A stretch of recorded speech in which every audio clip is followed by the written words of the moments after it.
여러분 지난 한 주간도 정말 수고 많으셨습니다. 오늘 집회에 오신 사랑하는 모든 성도님들, 주님께서 예비하신 하늘의 은혜와 베푸실 만한 자비와 은혜를 마음껏 여러분들 가운데 부어주시기를 간절히 축복합니다. 아멘. 저는 우리나라가 참 좋은 게 여러 가지가 있지만은 새해가 두 번이라 참 좋아요. 양력설이 있고 음력설이 있어갖고, 왜냐하면 다시 시작할 수 있으니까 두 번의 설이 얼마나 좋은지 모릅니다. 새해가 되고 어떤 분이 저에게 문자 메시지를 보내오셨어요. 본인이 선물을 주겠다며 선물을 왕창 보내온 거예요. 뭘 보내왔냐면 피자를 보내온 거예요. 그것도 피자 10판을 저한테 보내오신 겁니다. 그래서 그 보내오신 피자 10판을 제가 다 먹었어요. 피자 종류가 엄청 많더라고요. 너무 많이 먹었죠. 그분이 저한테 보내신 피자 종류를 제가 좀 말씀드릴게요. 허리 피자, 가슴 피자, 어깨 피자, 얼굴 피자, 주름 피자, 웃음 피자, 인생 피자, 꿈을 피자, 책을 피자, 성경 피자. 할렐루야. 여러분, 오늘 10가지 피자가 여러분 집안에 신속하게 배달되길 축복합니다.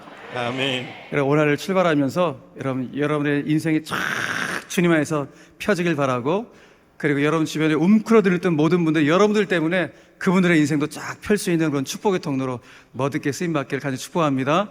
아멘. 여러분 아시죠? 경산중앙교회는 정말 주님이 주목하신 교회고, 한국교회 영적 버팀목 같은 교회입니다.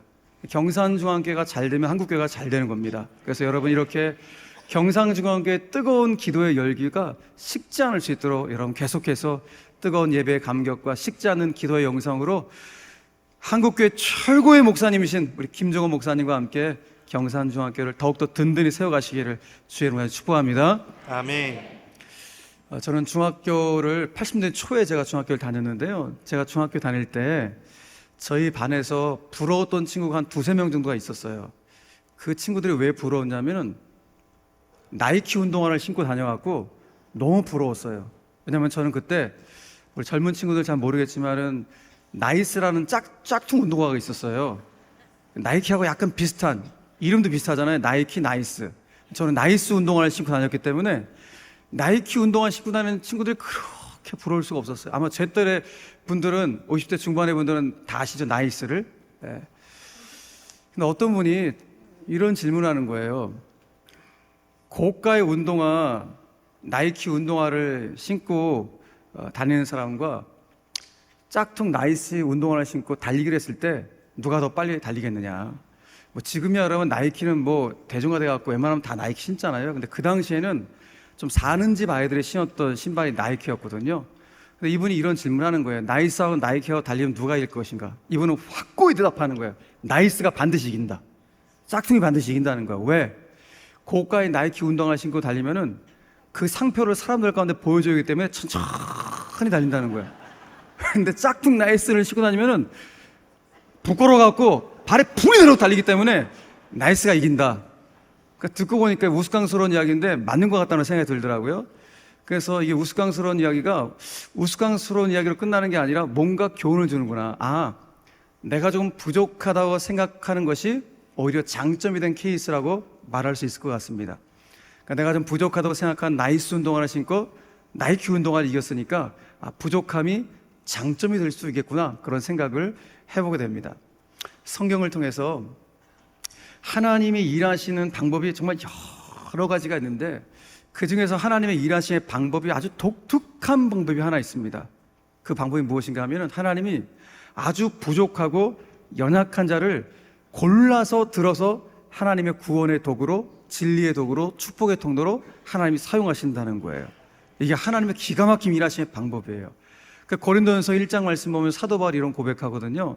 하나님이 세상에 미련한 자들을 택하사 지혜 있는 자들을 부끄럽게 하려 하시고, 세상에 약한 자들을 택하사 강한 것들을 부끄럽게 하시고, 세상에 천한 것들과 멸시받는 것들과 없는 것들을 택하사 있는 것들을 부끄럽게 하려 하심이라. 이게 하나님의 일하시는 방법이래요. 이게 하나님의 인재 등용 원칙이래요. 여러분, 세상에서 현대 대기업에서 우리나라 대기업에서 이런 인재를 쓰겠냐고요. 부족한 사람, 미련한 사람, 천한 사람, 어떻게 이런 사람을 쓸 수 있겠냐고요. 그런데 하나님의 일하심의 방법은 너무 독특하죠. 어떻게 천한 자들을, 멸시받는 자들을, 없는 자들을, 미련한 자들을 이렇게 들어서 사용하실까? 이게 하나님의 독특한 일하심의 방법이라는 거예요. 오늘 저와 여러분들은 이 밤에 에스더라는 성경의 인물, 우리가 에스더라는 이 자매 너무 잘 알고 있잖아요. 에스더라는 이름의 뜻 자체가 별이라는 뜻이에요. 스타라는 뜻인데 이 자매에 대해서는 잘 알고 있는데 희한하게도 에스더서는 잘 안 읽는 사람들이 우리 그리스도인이기도 하거든요. 그래서 오늘 저는 여러분들하고 에스더서에 나오는 전체적인 굵직굵직한 이야기들, 특별히 하나님이 에스더를 사용해 가시는 그런 이야기를 좀 보려고 해요. 그러니까 에스더를 왜 보려고 하냐면 에스더야말로 정말 부족하고 연약하게 짝이 없는 그런 소녀였는데 하나님께서 이렇게 부족하고 연약한 자매를 사용하시는 그것이 너무 신비로운 거예요. 여러분, 에스더가 아시잖아요? 페르시아 제국의 새로운 왕후가 돼요. 그런데 에스더라는 자매는 유대인이에요. 그것도 페르시아 땅에서 태어난 포로민의 딸로 태어난 유대인의 피가 흐르는 자매이기 때문에 이 자매가 페르시아 제국의 왕후가 된다는 것은 객관적으로 가능성 제로예요. 있을 리가 있을 수가 없어요. 그런데 이 자매가 하나님께서 들어서 사용하심으로 말미암아 그 페르시아 땅에 있던 유대인들을 구원하는 그 위기 가운데 있는 유대인들을 구원하는 그 구원의 도구로 하나님께서 영광스럽게 사용하시는 그런 스토리가 에스더서의 이야기인데 오늘 하나님께서 이 자매를 어떻게 준비해 가시는지 오늘 그런 내용들을 여러분들하고 좀 함께 나누려고 하는 것입니다. 자, 에스더서를 읽어보신 분들은 아시겠지만은 에스더서에 아주 독특한 특징이 하나 있어요. 그것이 무엇인가 하면은 에스더서를 읽어보시면 아시겠지만 하나님이라는 단어가 단 한 번도 등장하지 않는 책. 뭐 주님, 주, 하나님, 여호와 이런 단어가 한 번도 등장하지 않는 책이 에스더서예요. 그래서 에스더서를 그냥 역사책으로 생각해서 읽다 보면은 야, 이게 무슨 성경이야? 그냥 세계 역사 기록한 거 아니야? 라고 착각하고 오해할 정도로 어떻게 성경에 하나님이라는 명칭이 한 번도 등장하지 않지? 라는 책이 에스더서예요. 더 놀라운 사실은 무엇인가 하면은 이 책에 하나님의 음성도 나오지 않고 하나님께서 무슨 기적을 베푸는 것도 나오지 않고 무슨 하나님의 능력이 아무것도 나오지 않아요. 더 놀라운 사실은 무엇인가 하면은 하나님의 이름이 단 한 번도 등장하지 않는 책인데 모든 에스더서의 페이지마다 배후에서 역사하시는, 특별히 에스더 배후에서 역사하시는 하나님의 일하심, 하나님의 개입하심, 하나님의 손길, 하나님의 숨결이 가득한 책이 에스더서라는 사실을 읽으면서 알게 된다는 것입니다. 그러니까 너무 놀라운 것이죠. 여러분, 내 인생의 배후에서 하나님이 역사하신다? 이것만큼 귀중한 일이 어디 있겠습니까? 여러분들은 인생 살아오시면서, 특별히 신앙의 여정 걸어오시면서 내 인생 배후에서 역사하셨던 하나님의 은혜의 손길들을 경험해 보셨죠?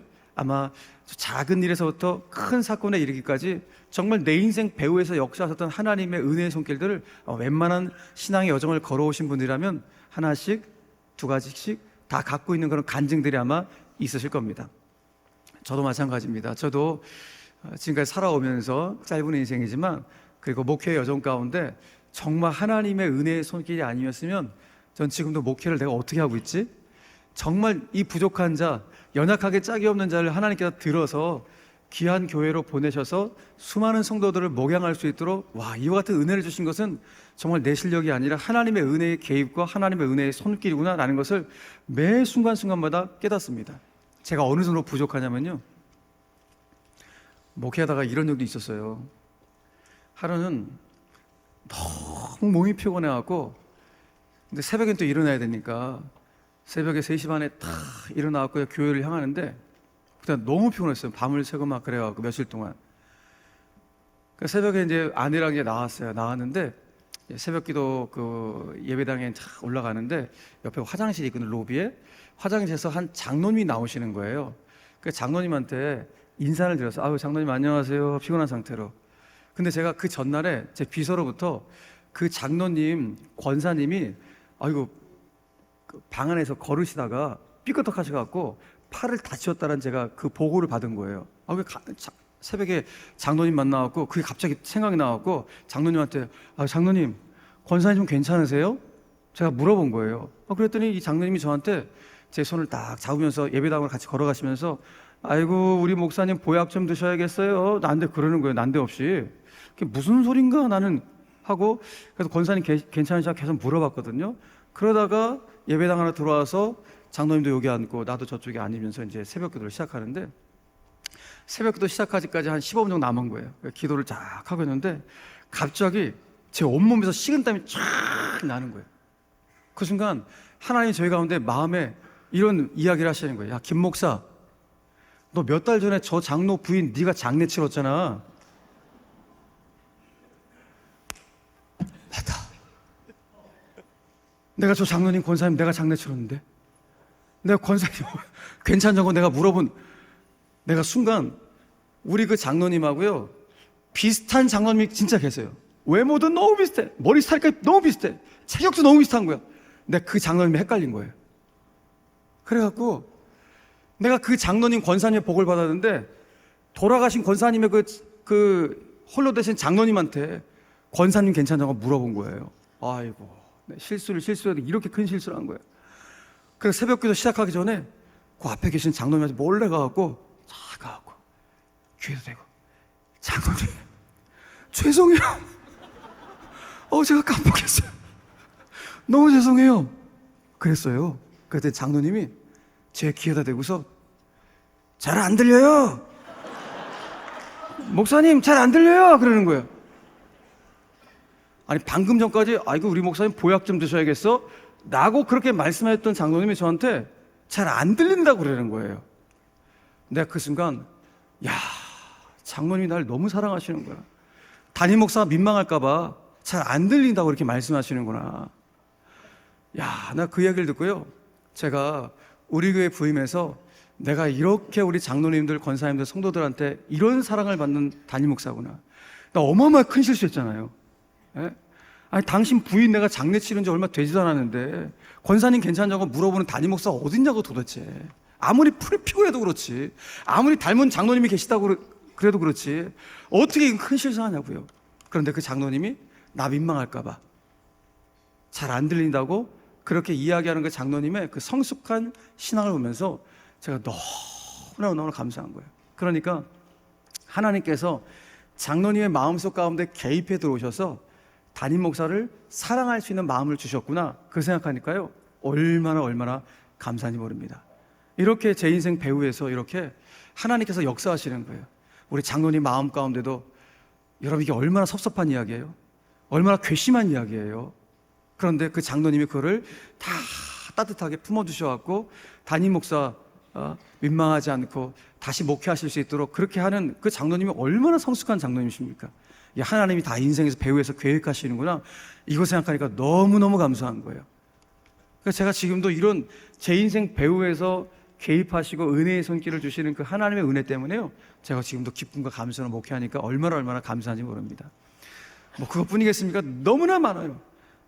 김종호 목사님도 사랑의 교회 계셨고 저도 이제 사랑의 교회 있었는데요 아까 보니까 사랑의 교회 때 제가 성경대학 강의했을 때 제 강의를 들었다 오신 분도 계시더라고요. 보니까 너무 감사한데 제가 사랑의 교회 있을 때 제가 예배 담당자로 있었는데 그때 제가 지금 아들이 지금 대학교 3학년이고 군대 갔다 왔는데 얘가 이제 중학교 2학년 때 저한테 전화가 온 거예요. 제가 이렇게 예배 담당하는 목사님들 전 부교육자로 있을 때 전화가 왔는데 제가 전화를 계속 안 받아서 예배를 준비해야 되니까 그리고 얘는 전화를 원래 안 하는 애예요 나한테. 예. 중이 아시나 중이 인간도 아니고 동물도 아니고 섞여 있는 그 중간에 있는 미안해요 여기 중이 있죠. 중이거든요. 얘는 나한테 전화를 안 해놨는데 얘가 몇 통의 전화를 한 거예요. 계속 안 받았어. 근데 또 한 번 전화가 온 거야. 그래서 받았어요. 그때 이 녀석이 저한테 하는 말이 아빠 집에 불 났어요 그러는 거예요. 깜짝 놀래갖고 무슨 일이냐 집 불 났다는 거야. 야 밑에 집 아저씨한테 가서 도움을 요청해. 우리가 그때 옥탑방에 살았거든요. 여러분 서울 강남에서 옥탑방에 살았어요 제가. 옥탑방에 살았는데 야 막 집주인 아저씨한테만 내려가라. 그러고서 저는 이제 제 부사수한테 부목사님한테 일을 맡기고 달려가는 거야. 달려가면서 하나님 불을 꺼주세요. 우리 아들 살려주세요. 막 간절하면 가는 거야. 아이고 집에 딱 가보니까 아니야 다를까 집에 홀라당 다 탈 뻔했어요. 이게 어떻게 됐냐면은 얘가 중학교 2학년 때 지금은 이제 안 하는데 축구 선수였거든요. 근데 오전에 이제 중등부 예배를 갔다가 잠을 자고 오후 훈련 가려고 항상 주일날 오전에 예배 갔다가 잠자거든요. 근데 운동선수들은 알람을 몇 개씩 해놔요. 못 일어나니까. 알람도 그날 몇 개를 해놓은 거야. 근데 얘가 그거 잤어요. 그런데 그날은 알람이 하나도 안 울렸는데 그냥 느낌이 이상해서 중간에 일어났다는 거예요. 그러니까 하나님이 개입해서 깨우신 것이죠. 네. 느낌이 일어나서 일어났는데 눈앞에 보니까 에어컨을 꽂은 플러그에서 불이 20cm가 올라온 거예요. 중학교 2학년 집에 혼자 있는데 얼마나 깜짝 놀랐겠어요. 너무 깜짝 놀란 거예요. 이거 어떡할까 하다가 갑자기 그 순간 학교에서 선생님한테 야 너희들 전기 합선으로 인한 불이 나잖아. 화재가 발생하잖아. 물을 부으면 안 되고 공기를 차단해야 된다. 뭐 이런 이야기 갑자기 생각이 났다는 거예요. 그래 공기 차단 해갖고 농성에서 얇은 이불을 꺼내갖고 불을 덮어버린 거야. 근데 불이 20cm 올라오니까 이 불길이 너무 세니까 얇은 이불을 태워버렸어요. 더 당황했어. 이거 어떡할까 하다가 안 되겠다 두꺼운 이불을 또 꺼낸 거예요. 꺼내서 덮어버렸어. 공기 차단 하면서 옆에 있는 분무기를 갖다가 물을 싹싹싹 뿌린 다음에 일단은 그렇게 해놓고 밑에 집 아저씨한테 도움을 요청해갖고 화재를 어느 정도 진압을 한 상태에서 나한테 전화를 한 거였던 거예요. 아이고 가봤더니 이불 다 타고 난리가 난 거예요. 그래서 얼마나 감사해요. 이 녀석이 학교에서 배운 거, 야 운동선수가 나 그거 기억했다는 게 지금 난 신기하거든요. 공기 차단을 어떻게 기억했을까? 하나님이 주시는 은혜죠. 그러니까 그 화재 진압한 다음에 제가 와서 그날 저녁에 가정 예배를 드린 감사 예배를 드렸어요. 다 감사 예배 드린 다음에 이 녀석이 그 중학교 2학년 이런 거 아빠 하나님께 너무 감사해요. 감사하지 진짜 감사하지. 예. 무엇보다 진짜 감사한 것은 자기 4살 터울의 동생이 있거든요. 그때 초등학교 4학년이었던 성준이가 혼자 있지 않고 자기 혼자 집에 있어갖고 너무 감사해요 그러는 거야. 우와 나 그때 야 우리 집에 불은 났지만 얘한테 여호와의 불이 임했구나. 너무 위로가 되더라고요. 하나님이 개입해 주셔갖고 이렇게 우리 아들이 이런 모습까지 오니까. 그런데 주일이 지나고 다음날 월요일이 된 거예요. 다음날 월요일 아침에 저한테 그 당시 한 2년 전에 제자 훈련을 받았던 집사님한테 우리 아내에게 전화가 온 거예요. 전화가 왜 왔냐면은 목사님한테 그때가 7월 달이었거든요. 제 생일이 7월 7일인데 한 7월 중순경에 불이 났으니까 저한테 계속 택배를 붙였다는 거예요. 생일 선물을. 근데 계속 반송이 되더래. 안 되겠다 싶어하고 본인이 생일 선물을 직접 가지고 오겠대. 주소를 알려드리고서 가지고 오신 거예요. 그래서 같이 나가서 받았어. 이불이야. 그것도 얇은 이불과 두꺼운 이불 세트 이불을 딱 건네주시는 거예요. 그러니까 온몸에 소름이 돋는 거예요. 왜? 우리 아들이 뭘로 껐어요? 얇은 이불과 두꺼운 이불로 껐거든요. 그러니까 이 이불을 보는 순간 온몸에 소름이 쫙 돋는 거야. 여러분 이불이 대수입니까? 아무것도 아니죠. 그런데 아내하고 저는 그 이불로 그 불을 껐던 아들을 생각하니까 이거 하나님의 개입하시구나. 그거 생각하니까 너무너무 감사한 거예요. 그런데 이 집사님께서 이불을 가져오시기까지 난관이 너무 심했대요. 왜? 남편이 엄청 반대하는 거야. 야, 이 더운 땡볕 7월 달에 무슨 목사한테 선물을 해도 이불 선물을 하냐? 다른 거 선물하라고 막 남편이 막 말리는 거야. 근데 이 집사님이 뭐 여보 나 이상해. 하나님이 계속 이불을 선물하래. 이불을 선물하래. 그러는 거예요. 그러니까 남편을 막 말려갖고 본인이 이불을 이따만 거 들고 끙끙 갖고 오신 거예요. 너무 감사했죠. 만약에 이 이불이 택배로 먼저 왔으면은 우리 아들이 불을 꺼도 야 이 세이블로 껐겠구나. 하나님이 허님을 가져가시고 세이블 주시니까 이거 감사한 거예요. 근데 그날의 진짜 선물은 이불이 아니야. 이불 뭐 대수겠어요? 이불을 통해 보여주신 하나님의 역사하심이에요. 하나님 저에게 이불을 통해 말씀하시는 김 목사, 네 인생의 공급자는 나다. 네가 절대 의지할 존재는 나다. 라는 것을 하나님이 그 이불을 통해서 보여주시는 거예요. 우리 여기 부목사님들 계시지만 저도 부교육자 오래 했지만은 여러분 부교육자의 삶이 녹록지가 않거든요. 경제적으로나 뭐나 참 힘든 거 많아요. 그런데 하나님이 제가 부교육자 시절에 김 목사 너 앞으로 네 인생길은 내가 책임져. 이불 아무것도 아니잖아. 아무것도 아닌 것까지 네 인생의 공급자가 될 거야 라고 말씀하시는 하나님의 강력한 사인으로 제 삶 가운데 오게 된 거예요. 그래서 제가 이불을 통해서 정말 하나님이 그때 그 사건 이후로 제가 지금까지 목회를 오면서 이불 사건을 한 번도 잊어본 적이 없어요. 왜? 가장 작은 것 하나까지도 내 인생을 책임지고 공급하시는 하나님의 은혜를 나는 지금도 믿고 목회하고 있기 때문에 그래요.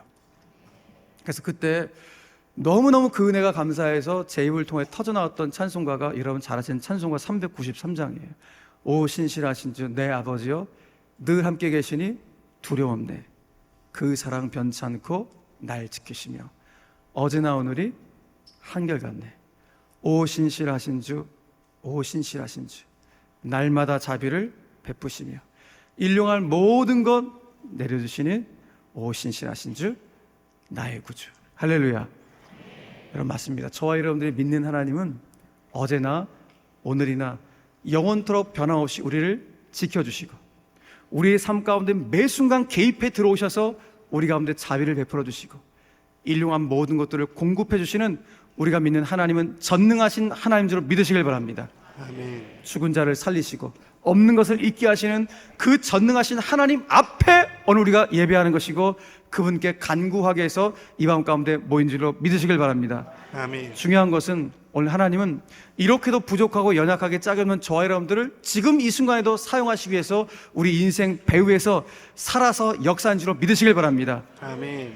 에스더서에 하나님이란 단어가 단 한 번도 없다고 해서 하나님이 안 계신 것이 아니듯 하나님은 내 육신에 안 보인다고 해서 하나님이 안 계신 것이 아니라 하나님 내 인생 배후에서 지금도 살아서 시퍼렇게 살아서 우리 삶 가운데 역사하신 줄 믿으시길 바랍니다. 아멘. 오늘 에스더서의 이야기는 바로 그 내용입니다. 에스더서에 하나님이라는 단어가 단 한 번도 등장하지 않지만 정말 페이지 인생의 길목마다 하나님께서 딱 버티고 계셔서 에스더야 내가 너를 사용할 거야. 내가 너를 통해 놀라운 일을 할 거야 라고 말씀하시는 그 내용이 에스더서에 있는데 자 오늘 그 에스더서의 이야기를 함께 나누려고 하는데 에스더서의 이야기를 나누기 위해서는 에스더의 전체적인 배경을 좀 살펴볼 필요가 있어요. 자 이스라엘이라는 나라가 예수님 오시기 586년 전 BC 586년에 나라가 쫄딱 망하게 되었어요. 바벨론 제국에서 망하게 되었거든요. 그래서 바벨론 땅으로 다 뭐 다른 아니지만 많은 수가 포로로 끌려가게 되었습니다. 그래서 바벨론 땅 가운데서 많은 이스라엘 백성이 살아가게 되는 거예요. 바벨론 포로로 살아갑니다. 그러다가 역사가 또 바뀌죠. 그 바벨론 제국이 당대 최고의 또 제국이었던 페르시아 제국에 먹혀갖고 이제 페르시아 제국의 포로민으로 살아가요. 바벨론 땅에서 바벨론의 포로로 살아가다가 이제는 페르시아 제국의 포로민으로 살아가게 되는 것입니다. 이때 페르시아 제국의 초대 왕이 고레스라는 왕이었거든요. 근데 이 페르시아 제국의 초대 왕이었던 고레스가 왕으로 등극하자마자 정책을 하나 폈어요. 어떤 정책을 폈냐면은 포로민 유화 정책을 폈어요. 그 포로민 유화 정책은 지금 이 땅에 와 있는 유대인들, 이스라엘 백성들, 야 니네들 조국으로 니네 나라로 돌아가 라고 귀환 정책을 핀 거예요. 그러니까 이스라엘 백성들은 70년 동안 바벨론 땅, 그 외에도 페르시아 땅에서 지금 포로민에 살고 있는데 70년 동안 남이 나라 땅에 산 거 아니에요. 꿈에도 그리던 내 조국 이스라엘 땅으로 돌아가는 길이 열리게 된 거예요. 그래서 이 포로민 중에 많은 유대인 이 포로민들이 꿈에도 그리던 내 조국 이스라엘 땅으로 막 돌아가는 거예요. 막 돌아가요. 그런데 다 돌아가지 않았어요. 또 꽤 많은 수가 여전히 페르시아 땅에 머물고 있었던 거예요. 왜냐하면 70년 동안 남이 땅에 살다 보니까 이제 거기가 내 고향 같아. 이런 거 생각해 보세요. 미국에선 70년 살다고 생각해 보세요. 미국에서 70년 사신 분이 우리나라 땅에 왔는데 어디서 살고 싶겠어요? 그냥 내가 사는 데가 더 편한 거예요. 그러니까 그 바벨론도 마찬가지예요.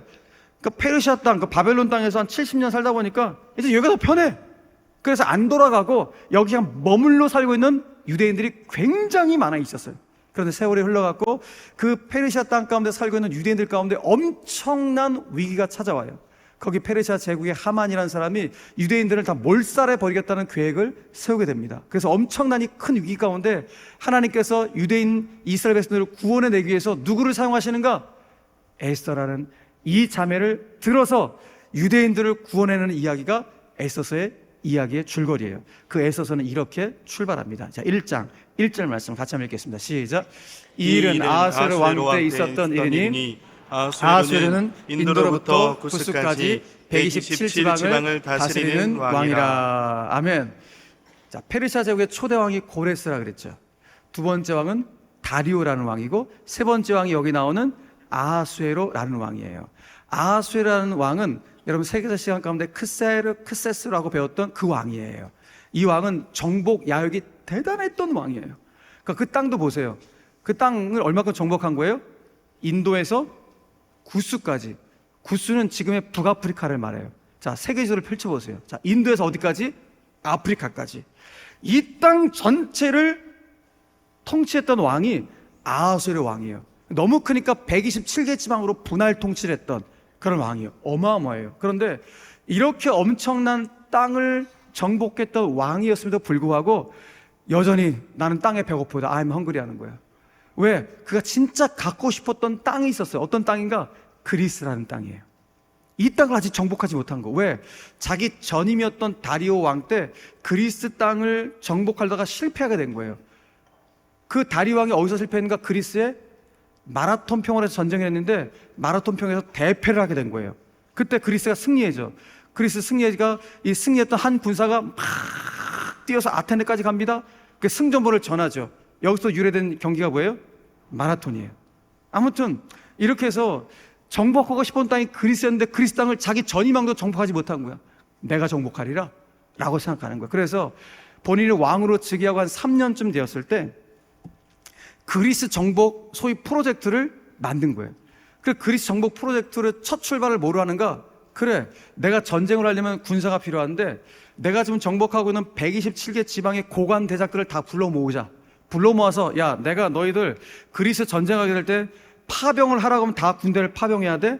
라고 이 전쟁 협력을 위한 정치적인 협의를 하기 위해서 잔치를 부른 거예요. 근데 그 잔치를 며칠 동안 했는가?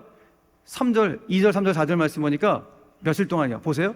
왕이 있은 지 제3년에 그의 모든 지방관과 신하들 127개 지방의 고관 대작들을 다 위해서 잔치를 베푸는데 바사와 메대, 장수와 각 지방의 귀족과 지방관들이 다 왕 앞에 있는지라 왕이 열어놓고 며칠 동안요?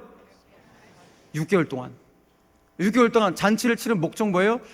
그의 영화로운 나라의 부함과 위엄의 혁혁함을 나타내리라. 그러니까 잔치를 치른 첫 번째 목적은 내가 전쟁 그리스 할 텐데 그때 파병 요청은 무조건 다 군사 보내 라는 정치적인 협의를 위해서. 두 번째, 내가 이만큼 땅을 정복하고 있다는 자기 위세와 위용을 자랑하고 싶어갖고 이 잔치를 베푼 거예요. 자, 6개월 동안 잔치를 한 거예요. 잔치가 거의 끝나갈 물. 성경에 보니까 아하수에르 왕한테 주흥이 올라올 쯤 되었을 때, 그러니까 취기가 이렇게 올라왔을 됐을 때 그 남자들이 쫙 술판을 벌이고 이 자리에 자기 내시한테, 비서한테, 야 여보라, 너 가서 우리 아내 왕후 와스디를 이 술자리로 오라고 해라 라고 명령을 내린 거예요. 그러니까 신하가 쭉쭉 가갖고 왕후한테 지금 왕께서 오라고 하십니다 그런 거야. 근데 와스디가 안 간다 라고 한 거예요. 이 당시에 페르시아 문화의 술 문화는 여자를 그 술자리에 오라고 한다면은 기본적으로 여자가 좀 자녀들이 있어서 죄송한데 아주 야시시한 옷을 입고 그 자리에 참석하는 것을 요구하는 거예요. 그런데 아마도 성경에 나오지 않지만 왕후 와스디 입장에서는 아니 내가 남자들이 술판 벌이는 곳에 내가 이 야시시한 옷을 입고 내가 왜 가? 라는 왕으로서의 자존감, 자존심, 모멸감을 느꼈던 것 같아요.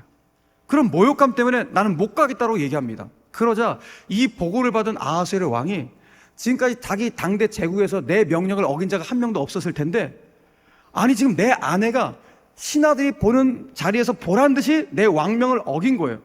분노가 막 뚜껑이 열리기 시작하는 거예요. 너무 화가 나갖고 그 자리에서 자기 아내의 왕후의 자리를 폐위시켜버립니다. 그래 와스디가 왕후에서 폐위가 돼요. 폐위가 난 다음에 얼마 후에 드디어 아하수에르 왕이 군대를 끌고 이 그리스를 전쟁하러 가는 거예요. 근데 그 전쟁에서 아하수에르 왕도 대패를 하고 돌아와요. 그 전쟁이 이제 살라미 전쟁이라 그리스의 살라미 전쟁 유명하잖아요. 그 살라미 해전에서 대패를 하고 돌아온 거예요. 여러분 대패를 하고 돌아왔는데 왕이 집에 딱 돌아왔는데 아내가 없네? 나를 따뜻하게 위로해주고 실패했을 때 여보 그래도 괜찮아요 라고 해줄 수 있는 아내가 없는 거예요. 물론 그 왕실 안에 왕의 육체적인 정욕을 채워줄 그런 여자들은 엄청 많았겠죠. 그런 여자 말고 정서적으로 뭐 나를 좀 위로해 줄 수 있는 내 아내가 없는 거예요. 이때가 와스디가 폐위된 지 4년쯤 되었을 때예요. 그래 너무 외로운 거야. 근데 옆에서 참모들이, 왕실의 참모들이 우리 왕께서 지금 너무 외로워하시는구나 라는 것을 간파를 한 거예요. 그래서 왕한테 참모들이 제안을 냈어요. 자, 지금부터는 제가 성경에 나오는 이야기를 약간 각색을 해서 여러분 이해를 돕기 위해서 각색을 해서 말씀드릴게요. 참모들이 왕한테, 왕이시여, 저희들이 미스 페르시아 대회를 열겠습니다. 그래서 미스 페르시아 대회를 열면 그때 왕께서 원하시는 여자를 간택을 하십시오. 그러면 저희들이 그 여자를 왕으로, 새 왕으로 모시겠습니다 라고 제안을 한 거예요. 그러니까 왕의 입장이 너무 좋죠. 그러라고 해갖고 미스 페르시아 대회가 열린 거예요. 그러니까 페르시아가 127개 지방에 인도에서 저 구스까지 있는 그런 여러분 페르시아의 가장 이쁜 자매들이 이 대회에 참여를 하는 것이에요. 여러분 지금도 이란 자매들 얼마나 이쁩니까? 그런데 이 당시에 가장 이쁜 자매들 127개 지방에서 거의 내가 보선 두세 명씩 온 것 같아요. 왜?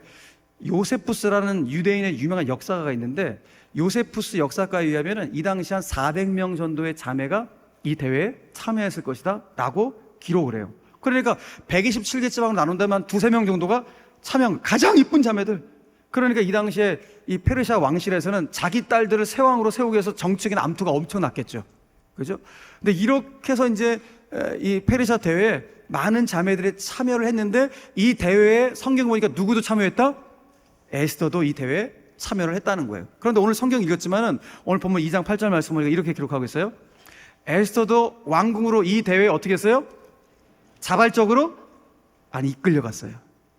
그러니까 에스더는 자발적으로 이 대회에 참여한 것이 아니라 누군가에 의해서 이끌림 받아서 이 대회에 참여한 거예요. 도대체 에스더를 누가 이 대회에 참여시켰을까? 모르그네도 그의 삼촌인 모르드게에 의해서 이 대회에 참여한 것 같아요.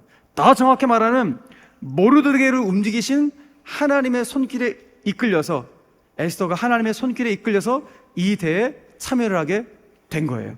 그러니까 하나님의 은혜의 손길에 붙잡혀서 대회를 참여하게 된 것이죠. 자, 대회를 참여했더니 왕실 안에 이 400명의 자매들이 들어온 거 아니겠어요? 자, 400명의 자매들이 들어왔더니 국녀학교가 딱 있네? 그 국녀학교 교장 선생님이 계신 거. 오늘 교장 선생님 이름이 뭐예요? 교장 선생님. 자, 9절 말씀 보세요. 교장 선생님 보세요. 누구예요? 해게. 해게라는 국녀학교 교장 선생님 다 있는데 400명을 관장하는 거예요. 이 국녀학교에서 하는 일은 무엇인가 하면은 왕 앞에 설 때까지 왕실의 예절을 배우고 몸을 깨끗하게 해서 왕 앞에 설 때까지 이 예절 교육을 시키고 하여튼 준비라는 과정이 국녀학교의 과정이에요. 근데 이 국녀학교 교장이 해게인데 오늘 성경에서 독특하게 이 해게 국녀학교 교장 선생님이 그 400명의 많고 많은 자매들 중에서 누구한테만 유독 에스더한테는 어떻게 했어요? 9절 말씀. 이 처녀 에스더를 좋게 보고 은혜를 베풀어. 이게 핵심이에요. 해게가 에스더를 너무 좋게 보고 은혜를 베풀었대요. 왜 그랬을까요? 여러분, 에스더하고 해게는 일면식이 없는 관계예요. 일면식도 없어요. 근데 자기 삼촌 모르드게가 궁궐에서 일했거든요. 해게도 궁궐에서 일하니까 같은 공무원들끼리 뭔가 이렇게 찔러주면서 아유, 내 사촌 동생 잘 봐줘 라고 청탁을 했나? 이것도 아닌 것 같아요. 그러면 해게가 400명의 자매 중에서 에스더가 유독 이뻐갖고 에스더한테 무슨 수작을 걸려고 이렇게 했나? 이것도 아닌 것 같아요. 왜? 400명의 여인들의 미모는 상향평준화예요. 다 이뻐. 다 이쁜 자매들이에요. 그러니까 유독 에스더한테 이렇게 좋게 보고 은혜를 베풀 이유가 전혀 없어요. 이유가 무엇일까? 해석은 딱 한 가지밖에 없어요. 하나님이 개입하셨기 때문이에요. 하나님의 신적 개입이에요. 어디에 개입했는가? 해게의 눈 속으로 개입하시고 해게의 마음 속으로 개입하신 거예요. 그래서 해게의 눈 속으로 하나님이 개입하셔갖고 에서를 좋게 보도록 하셨고, 해게의 마음 속으로 개입하셔갖고 에서한테 무조건 은혜를 베풀도록 그 마음을 열어주셨다는 거예요. 이것이 너무 놀라운 사실이에요. 여러분, 인생 살아가시면서 누군가 여러분들을 좋게 보고 좋게 평가해주고 뭔가 배려를 해주면 기분이 좋으세요? 안 좋으세요? 엄청 기분 좋죠. 나를 좋게 평가해주는 사람이 있는데 얼마나 감사한 일입니까? KBS 아나운서 중에 김은성이라는 아나운서가 있어요. 이분은 대한민국 커뮤니케이션 그 박사학위를 받았던 1호 박사학위 소지자인데, 이분은 지금 말하기, 소통 이런 분이 아주 전문가로 유명한 분이거든요. 이분이 KBS 아나운서에 입사했을 때 이야기가 굉장히 재밌더라고 보니까. 그러니까 이분이 KBS 아나운서 이제 시험 준비를 막 한 거야. 드디어 면접날이 된 거야. 면접날 아침에 얼마나 긴장됐겠습니까? 머리도 하고 입술 막 하고 아까 막 꾸미고 나서 하는데 갑자기 그 아침에 구하나사가 찾아온 거예요. 입이 돌아갔어. 이렇게. 여러분, 아나운서의 생명은 말하기와 표정이잖아요. 그런데 말이 어눌해져. 입이 돌아가갖고 표정이 일그러진 거예요. 그럼 어떻게 면접 보러 가냐고요? 그러니까 고민됐겠죠. 내가 오늘 면접을 보러 가야 되나 말아야 되나. 그런데 이왕 준비한 거 에라 모르겠다 가자 하고 간 거예요. 그래 자기 순서가 된 거야. 자기가 면접실에 딱 들어가는데 아니나 다를까 면접관들이 쫙 있는데 대부분 면접관들이 뭐야 저 왜 그래 얼굴 보고 깜짝 놀란 거예요. 왜 그래 당신 왜 그래 그랬더니 제가 오늘 구하나사 걸려갖고 이렇게 얘기한 거예요. 그랬더니 그 면접관 중에 한 분이 좀 이렇게 까칠한 그 면접관이었던 것 같아요. 아니 여보게, 아나운서의 생명은 자기관리야, 자기관리. 아니 자기관리가 안 된 사람이 무슨 아나운서 시험을 보러 온다고 여기까지 온 거야. 만약에 생방송 하다가 입이 돌아가면 자네 어떻게 할 건가? 자기관리 안 돼갖고 방송 망칠 거야? 이 사람이 이러면서 팍 한 거예요. 그럼 여러분 그 면접 보는 사람 중에서 얼마나 기가 죽겠습니까? 그런데 이 김은성이라는 이 아나운서 이 면접자가 당돌하게 이야기를 한 거예요. 제가 이거 일시적으로 구원하사 찾아온 겁니다. 잠시 후면 구원하사가 다시 없어지고 정상적으로 돌아올 겁니다. 이렇게 말하지 못했겠죠. 입이 이렇게 나왔고 막 하면서 얼버무렸겠죠. 예? 여기 계신 면접관님들도 이렇게 어려운 시절 있지 않으셨습니까? 그 어려운 시절을 다 돌파하셔갖고 오늘 이 자리 높은 자리에 계시는 거 아니겠습니까? 라면서 당돌하게 이야기하는 거예요. 제가 얼마나 아나운서가 하고 싶으면은 제가 이게 입이 돌아가고 말이 어눌한데 불구하고 제가 이 자리까지 왔겠습니까? 저 정말 시켜만 주시면 열심히 하겠습니다. 당돌하게 이야기하는 거예요. 합격자 명단이 딱 나왔어요. 기대도 안 했어요. 김은성 수석 합격. 말도 안 되는 일이 벌어진 거예요. 나중에 KBS 입사해갖고 그때 면접실에서 무슨 일이 있었는지를 알게 된 거예요. 무슨 일이 있었는가? 그때 이 김은성이라는 아나운서의 그 당돌한 이야기를 들었던 한 면접관, 그 면접관 중에 최고 상관 면접가가 이 형제를 보고 자기의 옛 시절이 떠올려졌다는 거야. 그동안 수십 년 동안 잊고 살아왔던 자기 옛날의 그 초년병 때의 모습이 떠올려졌다는 거야. 왜? 본인도 면접 보러 왔을 때 구하나사 걸렸어. 본인도 입이 돌아갔었거든. 근데 그때 정말 간절한 마음 tes속에다 본인도 됐고, 그렇게 돼갖고 아나운서 열심히 해서 이 자리에 왔는데, 이 친구의 이 모습 보니까 너무 측은한 마음이 들고 자기 옛 모습도 들고, 그래서 이 김은성 형제의 그 당돌한 모습을 최고 상관이 좋게 본 거예요. 그래서 최고 점수를 준 거예요. 옆에 있는 면접관들이 뭐지 왜 저로 최고 점수를 주지? 아니 뭐 최고 저기 리더가 이 정도 점수를 줬으면 무슨 이유가 있겠지 하면서 본인도 다 최고 점수 준 거예요. 다. 그래서 쏙 합격했다는 거예요. 근데 내가 믿기지가 않아갖고, 내가 친한 KBS 아나운서 지금 퇴직해서 지지난주 오셨죠 여러분, 김재원 장로님. 근데 김재원 장로님 물어봤어. 장로님이 진짜 자기 후배 맞대. 이게 진짜구나. 저는 김은성 아나운서의 이야기를 보고, 또 오늘 회개가 에서를 좋게 보고 은혜를 베풀었던 이야기를 보면서, 내가 우리 성도들 위해서 기도할 때 이렇게 기도해야겠다. 하나님, 우리 성도들 가운데는 오늘 인터뷰를 봐야 될 성도들도 있고, 각종 면접을 봐야 될 성도들도 있고, 회사에 계신 분들은 자기 사업체에 어떤 바이어를 만나서 바이어한테 내 제품을 소개하고 프로젝트를 소개할 그런 분도 계실 텐데, 하나님, 우리 성도들 면접 보게 될 때 그 면접관이 우리 형제를 좋게 볼 수 있도록 은혜를 베풀어 주십시오. 그 바이어가 우리 성도의 제품을 좋게 보도록 은혜를 베풀어 주시옵소서. 제가 매 순간 이 기도를 하고 있더라고요. 왜? 이거구나. 우리 아들 대학 시험 볼 때도요, 하나님, 우리 아들 둘째는 또 실기를 봤거든요. 하나님, 이 실기 볼 때 하나님 그 면접관이 우리 아들을 좋게 볼 수 있도록 은혜를 보달라고 우리 아내하고 이거 갖고 기도하는 거예요. 너무 감사하게 좋게 보셔서 합격했는데 너무 감사한 일이죠. 그래서 저는 우리 성도들 기도할 때, 하나님, 우리 성도들 정말 하나님의 은혜로 말미암아 그 면접관이든 바이어든 누군가는 간에 우리 성도들을 좋게 보고 은혜를 베풀 수 있도록 그 길을 열어주십시오라고 늘 기도하게 되거든요. 오늘 저는 여러분들 오늘 새해를 앞두고 다시 한번 새해를 출발하면서 여러분들 가운데 올 한해 꼭 잊지 말고 기도하십시오.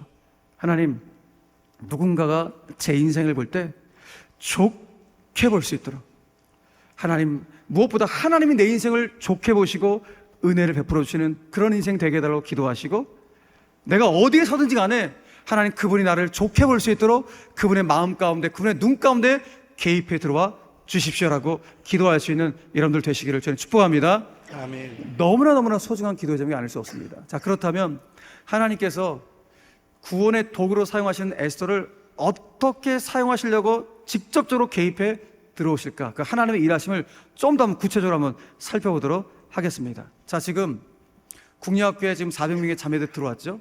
들어와서 뭐 하는가? 성경을 이거 했대요. 자, 오늘 12절 말씀 한번 보시겠어요? 자, 12절 말씀 다음 주 읽겠습니다.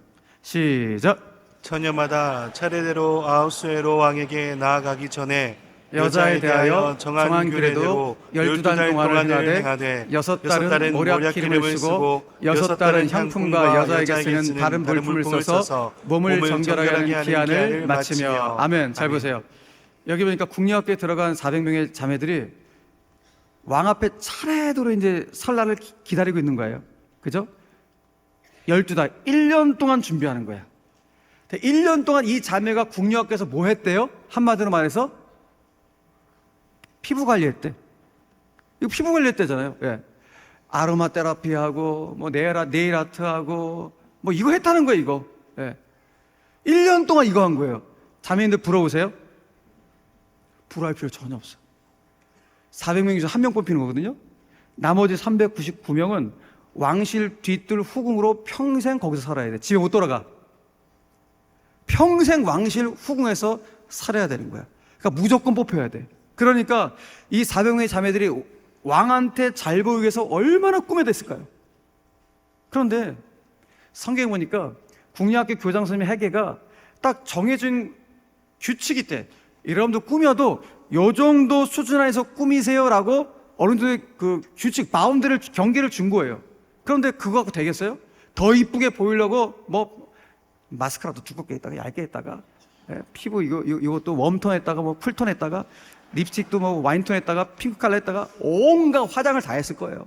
왜? 잘 보이고 뽑혀야 되니까. 그런데 에스더는 아무것도 안 해. 그냥 해계가 정한 그 규정 안에, 그 바운더리 안에서만 그냥 하는 거예요. 그냥 있는 모습 그대로 나가는 거예요. 근데 놀라운 사실은 다른 자매들은 이렇게 찍어바르고 뭔가 다 하는데 에스더는 정말 아무것도 안 해요.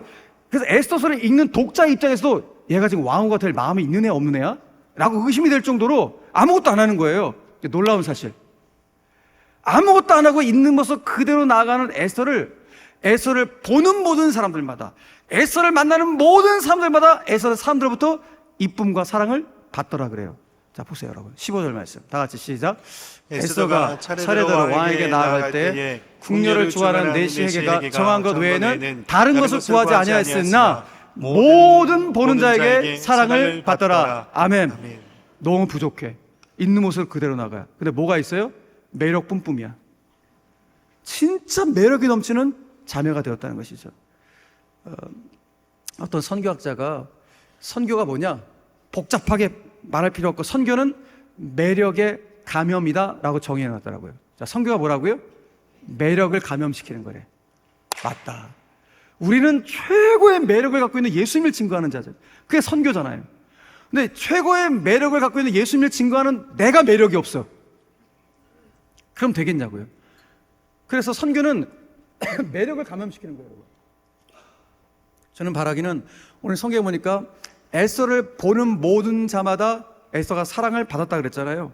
오늘 여러분들 만나는 모든 자마다 여러분들 볼 때 모든 사람들 가운데 사랑과 존경과 이쁨을 받을 수 있는, 좋게 보고 은혜를 받는 그런 역사가 여러분 삶 가운데 펼쳐지기를 주의로 간절히 축복합니다. 아멘. 자, 드디어 차례대로 자매들이 왕 앞에 섭니다. 이 자매 퇴짜하다가 드디어 에스더가 왕 앞에 서려던 거예요. 얼마나 긴장됩니까? 역사적인 순간이에요. 넷플릭스로 말하면 뭐예요? 두둥 하면서 이때 딱 맞춰야 돼. 그렇죠? 다음에 넘어가야죠. 가장 중요한 순간이니까. 저도 지금 시간이 없어서 다음 회를 좀 넘어가야 될 것 같은데 좀 해야 되겠죠? 저 어떤 일이 벌어졌는가? 너무 긴장되는 순간이요. 드디어 에스더가 왕 앞에 섰습니다. 이런 일이 벌어졌대요. 자, 17절, 18절 다 같이 시작. 왕이 모든 여자보다 에스더를 더 사랑하므로 그가 모든 처녀보다 왕 앞에 더 은총을 얻은지라. 왕이 그의 머리에 관을 씌우고 와스디를 대신하여 왕으로 삼은 후에 왕이 크게 잔치를 베푸니 이는 에스더를 위한 잔치라. 모든 지방관과 신하들을 위하여 잔치를 베풀고 또 각 지방의 세금을 면제하고 왕의 이름으로 큰 상을 주니라. 아멘. 아멘. 상상도 못하는 일이 벌어졌습니다. 아하스웨로 왕이 에스더를 보자마자 첫눈에 반해버린 거예요. 한 번에 꼬꾸라버린 거예요. 그냥 이 여자다 한 거예요. 그래 바로 관을 씌우고 왕으로서 큰 잔치를 베풀어 너무 기분이 좋았고 무엇을 면제해줬대요? 세금까지 다 면제해줬죠. 엄청난 기쁨이에요. 여러분 지금 이 모든 과정들을 보십시오. 포로민의 딸로 태어났어요. 페르시아 땅에서.